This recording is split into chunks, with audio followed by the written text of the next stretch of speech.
Do you know the real rules of summer camp? Not the ones written in the official counselor handbook, but the ones you need to survive. Do you know the true meaning hidden behind Rule #5? All counselors must maintain a smile and a positive attitude? You don't? Then consider yourself lucky. But once you hear this story, you'll know the rules too. And once you know them, you won't be able to attend a normal camp ever again. In fact, you might never return to a normal life. My name is Josie Carter. 2 months ago, I spent my 18th summer at Camp Redwood, a summer when 7 counselors disappeared, leaving 15 children stranded. A summer when the deep darkness of that forest planted unknown seeds in our hearts and bodies. Looking back, I should have heeded the warning bells in my head the moment 88-year-old Kathy declared she was skipping camp activities to play Operation. Maybe she knew something. Maybe a hidden truth lurked within that innocent game. But back then, I had more pressing problems. 7 counselors were missing, and the head counselor who was supposed to guide us had vanished too. It was as if the forest had quietly opened its maw, waiting for us to become its prey. It didn't seem so abnormal at first. Not initially. 1 or 2 counselors disappearing didn't seem so bad, or so I thought, but they didn't come back. Lily and Joey had been eyeing each other for a while, so it wasn't surprising when they disappeared into the woods. They were probably having the most awkward sex ever, or worse. Maybe they had become one in ways we couldn't even imagine, but they never returned. Teddy and Yuri went looking for them, and they, too, vanished. It was as if a wild animal was lurking, waiting for the next unsuspecting teenager to cross its path. No, not a wild animal. Something more calculating, more terrifying, was watching us. With only 6 of us left, I was in full panic mode. I never thought summer camp would be like this. Goodbye, civilization.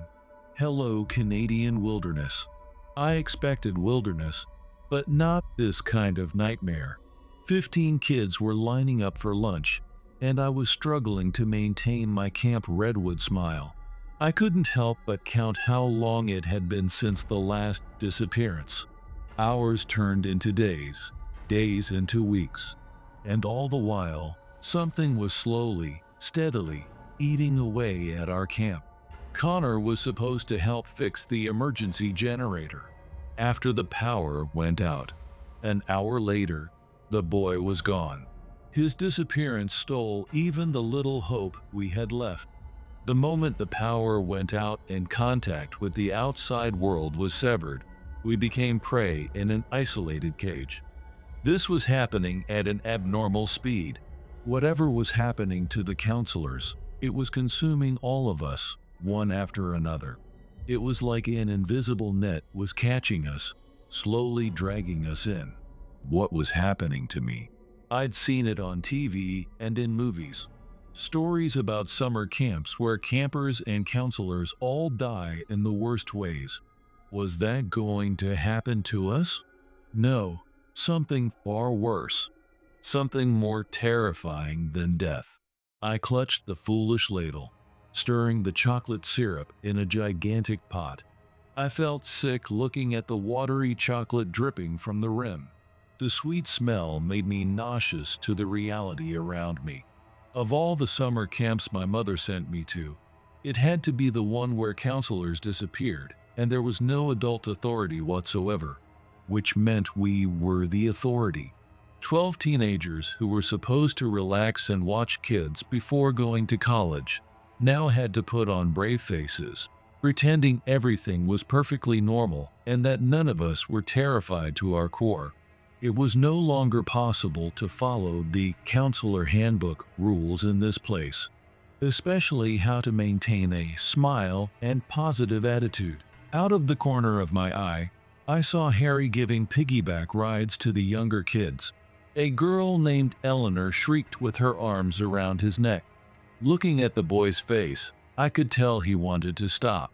His expression was a mix of exhaustion and despair. It was difficult to maintain the facade when reality was becoming unbearable. Harry was sweating, contorting his lips into a camp redwood smile, but on closer inspection, he was about to collapse, running around the cabins with Eleanor on his back for dear life. His eyes held the urge to scream, and I couldn't blame him. Dealing with the kids was supposed to be Teddy's job, and he was nowhere to be found. I had taken over lunch duty for the missing Lily. Harry was supposed to be on the search party for the missing counselors, but he ended up being a personal punching bag for the little ones. They needed us, but we lacked the power to satisfy them. We were barely keeping ourselves alive.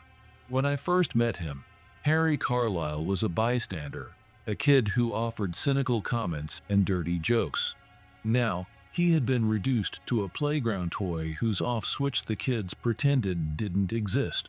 His personality was being ground down, disappearing, by the reality of the camp. Ouch! Harry winced as Eleanor's finger poked him in the eye. Eleanor, not the eyes. His voice held a hint of barely suppressed frustration. He was dangerously wobbly, but he managed to steady himself and ordered everyone off his back. No more piggyback rides. His voice was now closer to a plea. Looking around the cabin with his mouth agape, a group of similarly terrifying-faced children surrounded him. Harry backed away, raising his hands. Please, everyone, my back isn't built for this. His expression was etched with fear and despair. Horsey. The children shouted back, giggling. It was 10-1. If I intervened, it would be 2-1, but that didn't happen. I had no intention of playing with 8-year-olds. Their laughter sounded like malicious mockery to me. Harry gave me a hopeful look, but I feigned ignorance, busy with the slightly burnt nuggets. Harry winced when Phoebe dared to step forward. Her eyes held a cold glint, like a predator spotting its prey. No. Harry shook his head, clutching the front of his counselor shirt that clung to him. It was nighttime, I vaguely thought. It was almost bedtime, and there were still no adults. No, there were adults. They just weren't visible. Or maybe they existed in a form we couldn't comprehend. I won't give up. He told her. Phoebe, I'm serious, my back hurts. I've been giving piggyback rides for 2 hours. His voice was hoarse, on the verge of tears. Harry couldn't yell at them, or get angry, or swear. It was absolutely forbidden with children. But I could see he was about to break that rule. His humanity was crumbling in this abnormal situation. I'm tired, he said through his camp redwood smile, which quickly turned into a grimace. We had all given up on fake enthusiasm when our colleagues started disappearing. Now we were just empty shells of our former happy selves. Besides, do you know that if you ride a horse at this time, ghosts will come and take you away? The boy's eyes widened, full of terror, as he spoke. Harry realized his mistake.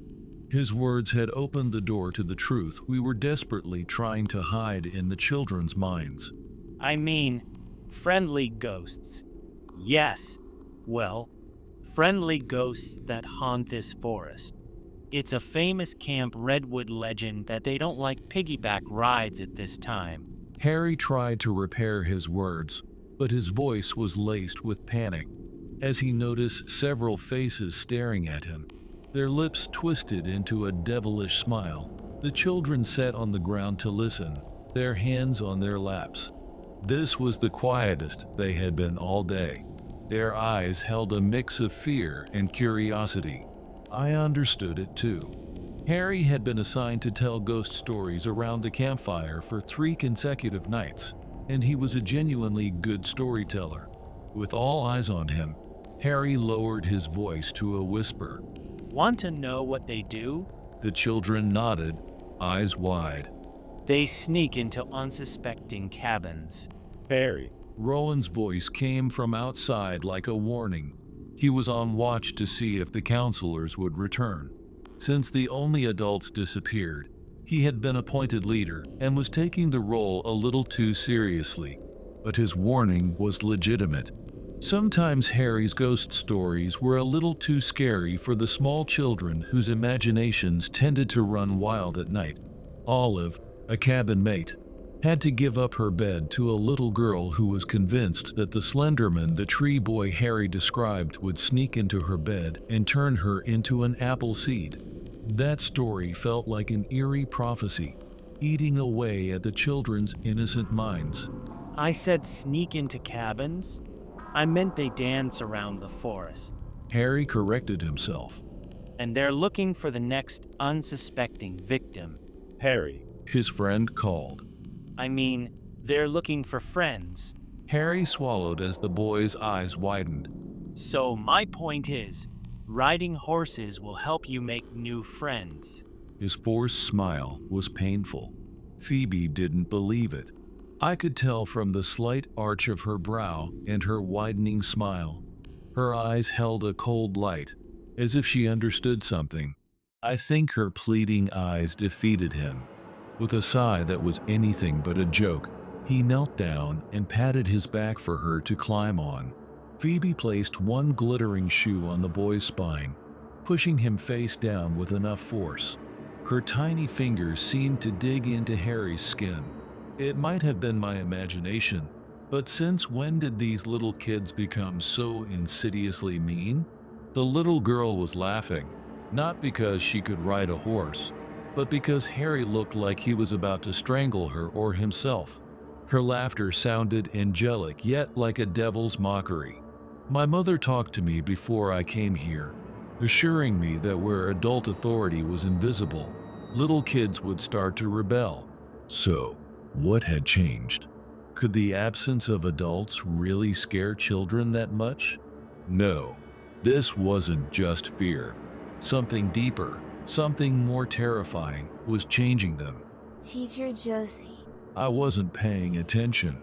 I was half aware of several children piling chicken nuggets and cookies onto plastic plates and hurrying to their seats as if I wasn't watching. Their movements were like hungry beasts. Linking away the fog in my brain, I faced Eli. He was probably my favorite camper. His bright smile and curious eyes were one of the few redeeming qualities of this camp. You shouldn't have personal preferences when working with small children, but it was very difficult not to like Eli. Hidden behind a mop of brown curls, the boy was one of the more vocal children in the group. Eli said he wanted to be an inventor when he grew up and wanted to build robots. Looking back, if I had listened to him then, I might have found a clue. Clutching his tray, the boy stood before me, frowning. His expression was not his usual innocent one. There was a shadow to it. Josie, I saw some kids stealing chicken nuggets. His voice was full of confidence, as if testing an adult. I shrugged, scooping a large portion onto his tray. You can have extra too. I tried to appease him, but my heart was thumping with an eerie premonition. Ellie's smile wasn't as big as usual. Where's Teddy? His eyes stared directly at me. I feigned ignorance, quickly adding more nuggets to his tray as if extra food could shut him up. He'll be back soon. Teddy's just playing in the forest. My voice, I knew, was a lie even to myself. No, he's not. At first, I thought I misheard the boy. The child wasn't looking at me, but counting his nuggets with the tip of his plastic fork as usual. I leaned forward with my best smile. Sorry, what did you say, Eli? The child looked up, a full smile on his face. Can I borrow a knife? His smile was eerily perfect. Josie, why do you need a knife? My heart froze. Leaning forward, the boy shrugged. There's a squirrel caught in a trap. I want to put it out of its misery, Teacher Josie. It's hurting so much. His voice was angelic, but the content of his words was as cold as a devil's. It was dark. Something seemed to gleam in the depths of his eyes. "I can't give you a knife, but," I started, then turned my gaze to Harry, who was surrounded by children waiting for piggyback rides in line. "How about you go ask Harry for a piggyback ride?" I pointed to myself, putting on a forced smile. "I'll save the squirrel. I'll take it to the vet." Tears welled up in the boy's eyes, and he shook his head. I reached out and took his hand, squeezing it as hard as I could. "Eli, you don't have to do that. We can save the squirrel, I promise." But what if we don't need to save it? His voice grew colder. I squeezed harder. "I'll save it, Eli, I promise." Eli didn't seem convinced, but he nodded, muttering, Okay. Then he turned and joined the other children, teasing Harry. A sinister feeling, as if something was beginning to sprout, came over his back. Soon, I left my post. Whether Rowan liked it or not, I went out to find this dying squirrel. No, what I truly feared wasn't not finding the squirrel. It was finding it. When the sky began to darken, I reached the forest. The twilight made the forest shadows even deeper and more eerie. Eli said it was near the sign leading to the lake, but I didn't see anything strange. However, this very silence was already strange. But as I stepped forward, that thought receded in my mind when a damp, unpleasant sound cut through the silence, blending with my own heavy breathing, the chirping of insects, and the sounds of nocturnal creatures overhead and underfoot. It was a sound like flesh tearing, bones cracking. The damp scream twisted my gut, and when I looked down at the ground, I didn't know what to expect. Perhaps a crushed squirrel, on the verge of death according to Eli. But what I saw went far beyond that. However, thinking about it, there were no animal traps around the camp. So what exactly was I looking at? No, this wasn't a trap. It was something more intentional, more calculated. The bottom of my shoe was caked with dried blood, but what was pounded into the earth sent my heart into my throat. It looked like an eye, but as I crouched down to get a better look, I glimpsed something metallic, something shimmering around the pupil. It was as if someone had deliberately embedded something in the creature's eye. I took a stick and poked it, but it didn't move. It was definitely an eye.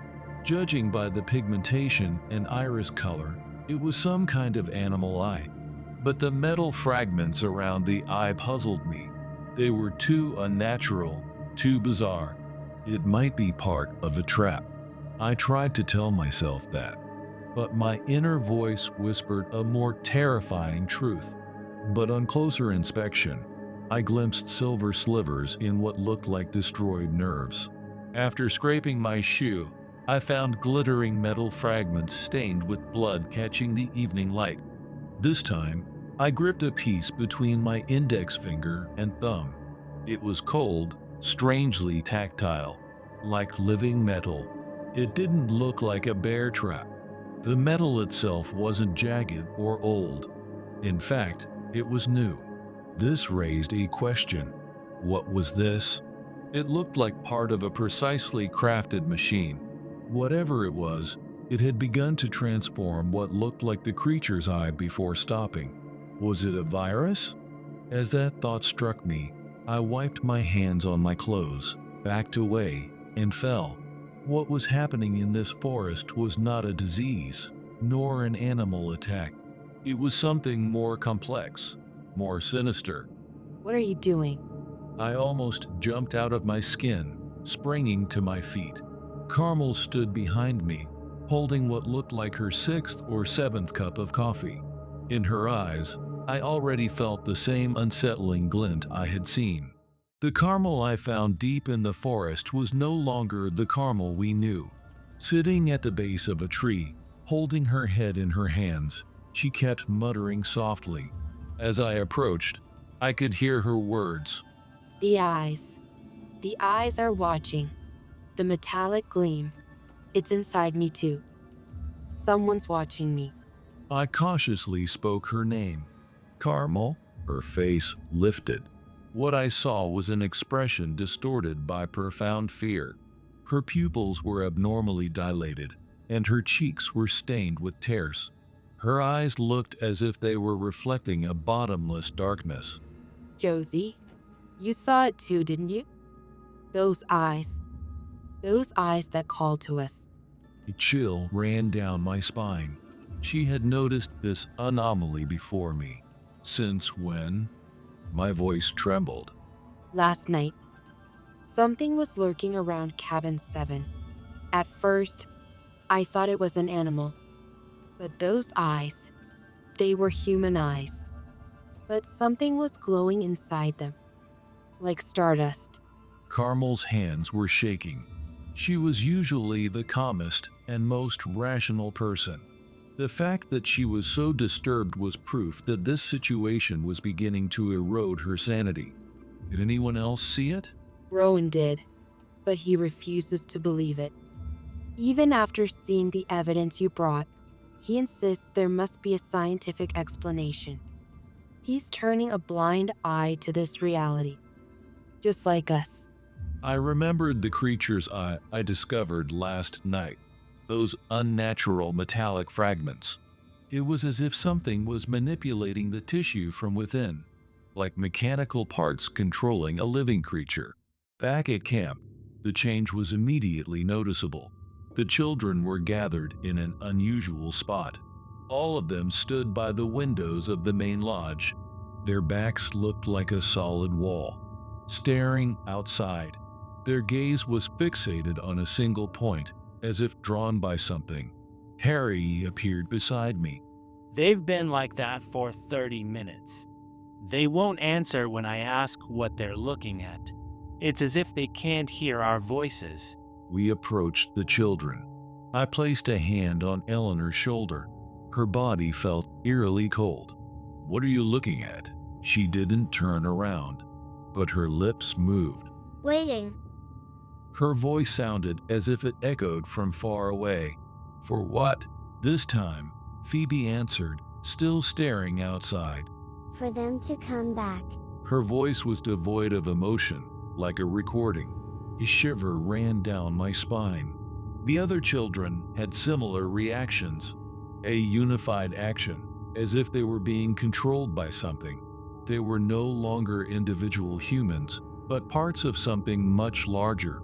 It was then that I noticed a faint metallic sheen in their eyes. It was the exact same gleam as the creature's eye I had seen last night. Harry seemed to notice it too. His face was pale. Despair was etched in his eyes.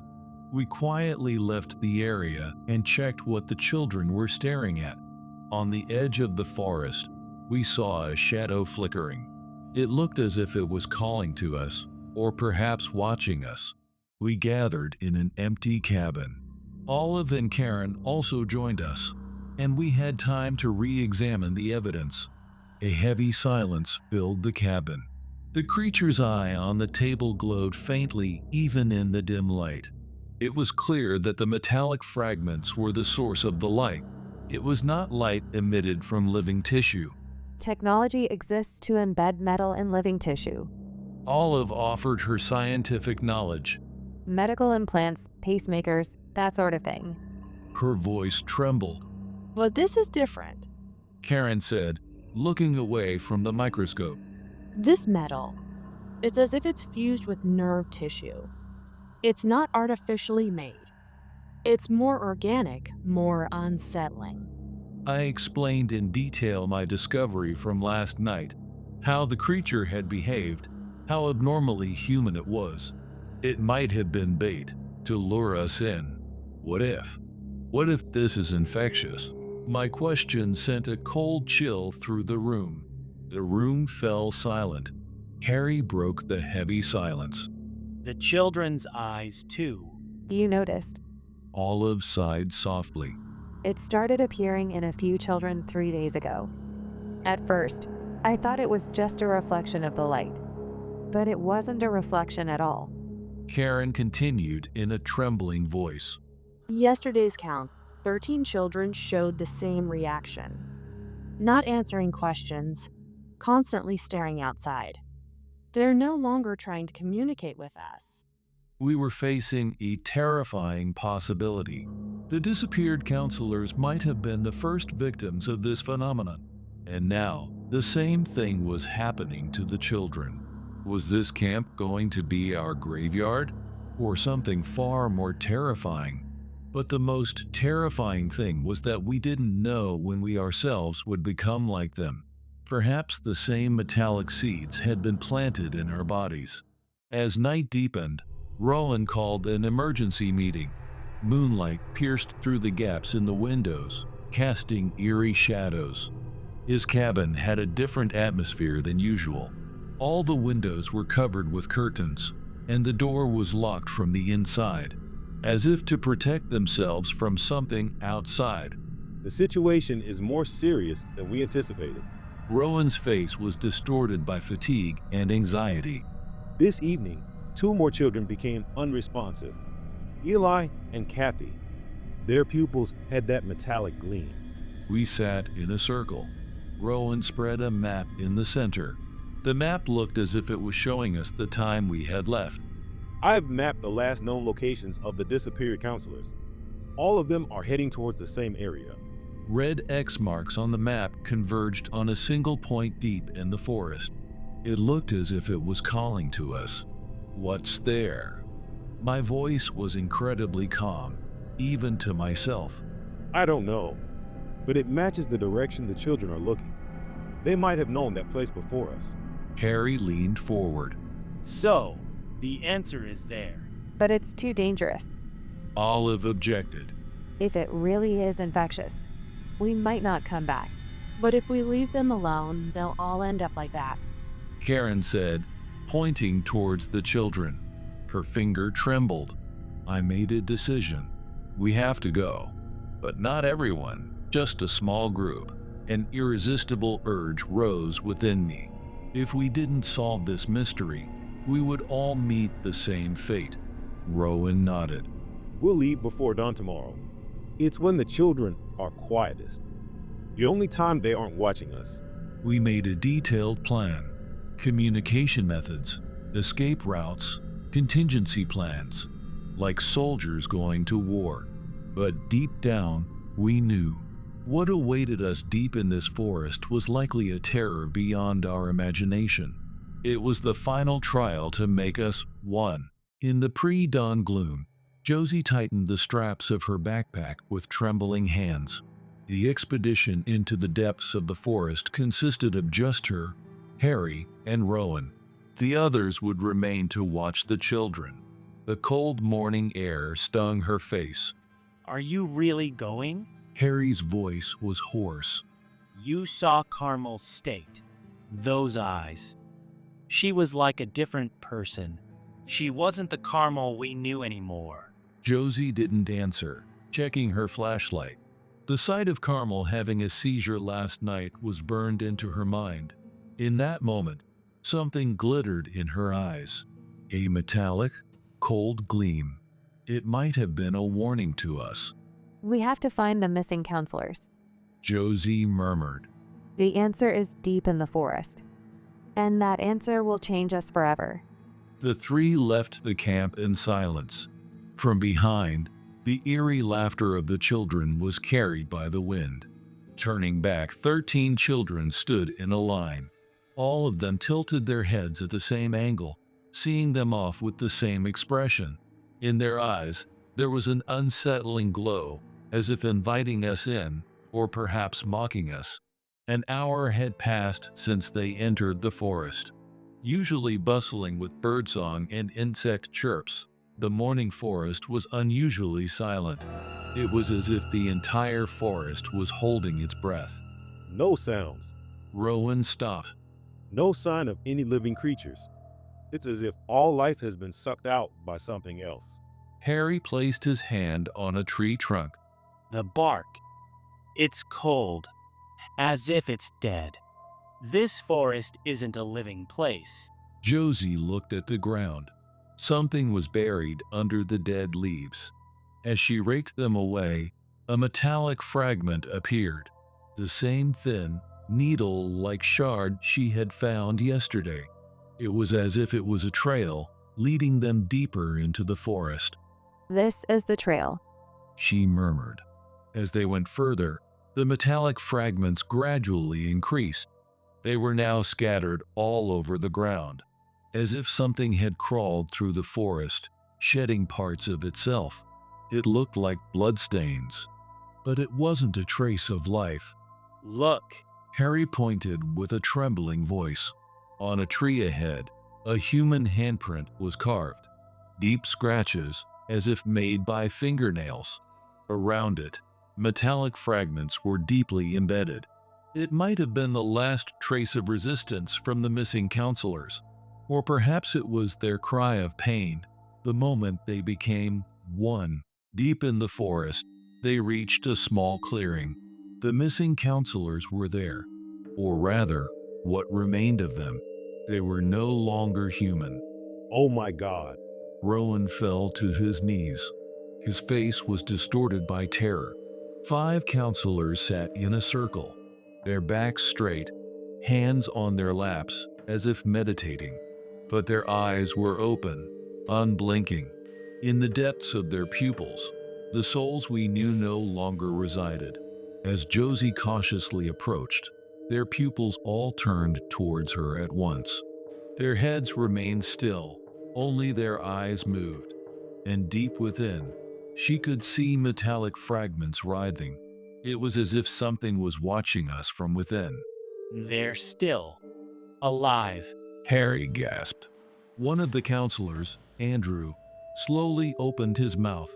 An inhuman sound emanated from it. You've come. The voice was his, but devoid of inflection, mechanical and cold. It was like programmed words. We have been waiting for new companions. The 5 stood up simultaneously. Their movements were perfectly synchronized, as if controlled by a single consciousness. There was no human fluctuation in their movements whatsoever. The children are ready. You too will soon understand. Just like us. Andrew stepped forward. At that moment, Josie saw a thin line running across the back of his neck. Something was writhing under his skin. The metal fragments are seeds. A woman's voice, and then a child's voice, overlapping. They grow within us, connect us, and make us one. Loneliness ends, and perfect harmony is born. Rowan recoiled. What are you talking about? His face was a mixture of confusion and terror. The end of loneliness. All 5 answered in unison. No longer alone. All together. Forever. To a world without pain or suffering. Carmel's words from last night flashed through Josie's mind. I don't want to be alone. It's better to be together. Those weren't her own words. The children at camp too. Josie's voice was barely audible. They'll be complete soon. Andrew's eyes gleamed. 15, a single family. Perfect harmony. A happy connection that lasts forever. Harry aimed his flashlight at them. In the light, countless metallic threads could be seen running beneath the skin of the 5. It was a new life form that had taken over human bodies. You too have been chosen. They walked towards them. Resistance is futile. The pain will end quickly, and eternal peace will come. Run. With Josie's scream, the 3 burst out of the clearing. Behind them, the 5 counselors began to move. Their footsteps were perfectly synchronized, as if a single giant creature was pursuing them. Running through the forest, Harry looked back. They're coming after us. His face was contorted in fear, but the pursuers weren't running. They walked slowly, as if taking a stroll, because they knew that there was no escape. They weren't pursuing us as prey, they were coming to get us. We can't go back to camp. Josie said, out of breath. The children are infected too. They might be waiting for us. They're trying to make us family. Rowan stopped. Then what do we do? Just wander through the forest like this? Despair was etched in his voice. Just then, a sound drifted from a distance. The children singing. Let's play together. Let's laugh together. It's lonely alone. It's fun with everyone. The singing echoed from all directions in the forest, as if they were surrounded. The singing had lost its former innocence and held an eerie unity. It's a trap. Harry muttered. It was a trap from the beginning. This whole camp. Josie realized with a shiver. From the day they arrived at camp, everything had been orchestrated. They were part of their plan from the start. The singing grew closer. It was a song of invitation to make them one. When they found the abandoned shack, the three were at their limit. They barricaded the door from the inside, holding their breath and peering outside. The singing surrounded the shack. The singing seemed to resonate directly in our minds. Come out. The children's voices could be heard through the wooden planks. Let's play together. We're waiting for you. Peering through a gap in the window, 15 children stood hand in a circle. In the center, Carmel, Olive, and Karen stood. All three of their eyes were now dominated by a metallic gleam. There was no emotion on their faces. It's time to choose. Carmel's voice was no longer hers. To become one or to be alone forever. As she raised her hand, the children uniformly began to walk towards the shack. Their footsteps were perfectly synchronized. Josie made her decision. They would escape through the back door and head out of the forest. Harry and Rowan followed. Their faces were a mixture of fear and determination. Behind them, the children's laughter echoed. But it wasn't the laughter of pursuit. It was a contented laugh, as if everything was going according to plan. They showed no resistance to letting us escape. Why aren't they chasing us? Rowan turned back. It was then that Josie noticed a small wound on her arm. A small, needle-like puncture. It was as if something had penetrated under her skin. And deep within, she felt something writhing. It was the beat of a new life pulsating within her. 3 weeks later, Josie woke up in a city apartment. Familiar ceiling, familiar objects. But nothing was the same as before. The police dismissed their testimony as mass hysteria. There had been an unexplained gas leak at the camp, causing hallucinations. The missing persons were still under investigation as separate cases. They were turning a blind eye to the truth. Or perhaps, the truth was too terrifying to accept. It was a nightmare. Harry said on the phone. Let's forget about it. His voice was different than before. It felt as if some vitality had been lost. But Josie couldn't forget. Every time she looked at the small scar on her arm, the events in that forest came back to her. And in the middle of the night, she woke up to the sensation of something moving under her skin. It felt like a pulsating heart, and at the same time, like a parasite. Staring into the mirror, she observed her own pupils. They still looked normal, but sometimes, with the right light, she felt as if she could see a metallic gleam. It was proof that her mind was slowly changing. At work, in conversations with friends, she unconsciously started looking into people's eyes, searching for signs of metallic fragments. But she couldn't find any. No one was infected yet. But that was only yet. When that word came to mind, Josie shuddered, because it wasn't her own thought. It was the voice of the something that had sprouted within her. At night, lying in bed, she whispered softly, "It's lonely to be alone," and she realized that it was her true feeling. Or perhaps it was no longer her own true feeling. You have now finished reading the story, and through Josie Carter's experience, you have learned a truth. Loneliness is contagious. Humans cannot bear to be alone, so they form groups, seek connection, and find comfort in being together. It is human instinct. But sometimes, that instinct is exploited. Our deepest desires can become the most terrifying traps. Tonight, before you sleep, look in the mirror. Observe your pupils closely. Depending on the light, you might see something shining. It might be proof that your mind already knows the rules. Don't worry. Nothing has happened yet. However, if you've been thinking these things lately, you might want to be a little careful. It's lonely to be alone. It's better to be together. I want to be connected. These are natural human emotions. But when that voice becomes too strong, when it starts to sound too mechanical, then remember this story and be careful. Look into the eyes of the people around you. They too might have learned the rules. You are no longer alone.